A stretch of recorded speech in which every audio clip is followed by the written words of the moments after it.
friends, today topic is ABO blood group system. A blood group person has anti-B antibodies. B has anti-A antibodies. AB has no antibodies. O group has both anti-A and B antibodies. Friends, जो antibodies जो होती है वो हमारे blood group के opposite होते हैं. जैसे आपका ब्लड ग्रुप ए है तो आपकी एंटीबॉडीज़ किसकी होगी? बी की होगी एंटीबॉडीज़. और बी हैज़ तो उसकी एंटीबॉडीज़ किसकी होगी? ए की एंटीबॉडीज़ प्रेजेंट की. A B has no antibodies. A B जो ग्रुप होता है ब्लड ग्रुप, उसमें कोई भी एंटीबॉडीज़ प्रेजेंट नहीं होती. O group has both antibodies. उसमें क्या होती है? ए की भी एंटीबॉडीज़ प्रेजेंट होगी और बी की भी एंटीबॉडीज़ प्रेजेंट होगी. जैसे ए एंटीजन है तो इसमें एंटीबॉडीज़ किसकी होगी? बी की एंटीबॉडीज़ होगी. और बी एंटीजन है तो उसमें किसकी एंटीबॉडीज़ होगी?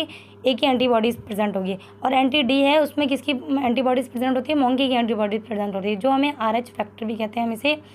ये हमें पॉजिटिव एंड नेगेटिव का चार्ज बताता है. जैसे कि आपका ब्लड ग्रुप पॉजिटिव है या नेगेटिव है तो इसके थ्रू आप आइडेंटिफाई कर सकते हैं.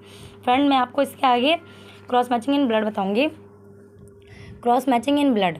Cross matching is the most important test. Cross matching क्या होता है? एक बहुत मोस्ट इंपॉर्टेंट टेस्ट है. Done before a blood group transfusion in given. क्या होता है कि जब कोई पेशेंट हमसे ब्लड लेने आया तो उससे पहले हम क्या करते हैं? क्रॉस मैचिंग करते हैं ब्लड ग्रुप की. तो उससे क्या होता है कि हम पेशेंट की जो डिजीज़ है उसके अंदर, क्या पेशेंट के ब्लड के में अंदर कोई डिजीज़ तो है या पेशेंट को कोई डिजीज़ है, तो उससे अच्छे हम आइडेंटिफाई कर सकते हैं. इसके थ्रू कर सकते हैं, क्रॉस मैचिंग इन ब्लड के थ्रू कर सकते हैं.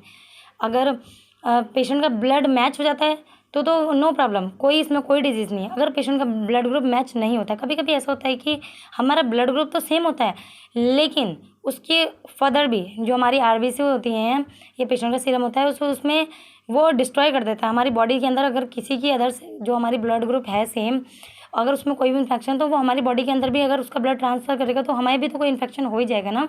इसके थ्रू हमें सबसे जो मोस्ट इंपॉर्टेंट दिया गया है तो हम उसे आइडेंटिफाई करने के लिए क्रॉस मैचिंग इन ब्लड करते हैं. It is an antigen body reaction. ये क्या होती है? एक एंटीजन एंटीबॉडी की रिएक्शन होती है. Which is carry out to ensure that there are no antibodies present in patient serum that will react with donor cells. क्या होता है कि जो there are no antibodies present in patient serum, patient के serum में कोई भी antibodies present नहीं होती है. दैट विल रिएक्ट, फिर हम इसके रिएक्ट कराते हैं किसके साथ में? डोनर के सेल्स यानी RBC के साथ में हम पेशेंट का रिएक्ट कराएंगे.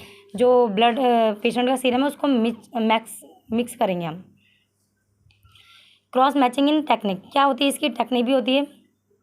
देखिए, 2 टाइप की ये क्रॉस मैचिंग होती है, जैसे major and minor. Major cross matching test, patients plasma plus donor RBC, किसमें होता है ये? मेजर में होता है. और माइनर में क्रॉस मैचिंग टेस्ट क्या होता है कि donor plasma plus patient RBC. हम इसको क्या करते हैं? इसके अगर मैं आपको प्रोसीजर बताती हूँ उसका. सबसे पहले हमें पेशेंट कहता भी है कि हाँ हमारा ब्लड ग्रुप ये है, फिर भी हमें उसे आइडेंटिफाई करने के लिए हमें ब्लड ग्रुप चेक करना होता है. तो हमने ब्लड ग्रुप के 1 ड्रॉप तीनों स्लाइड में डाले.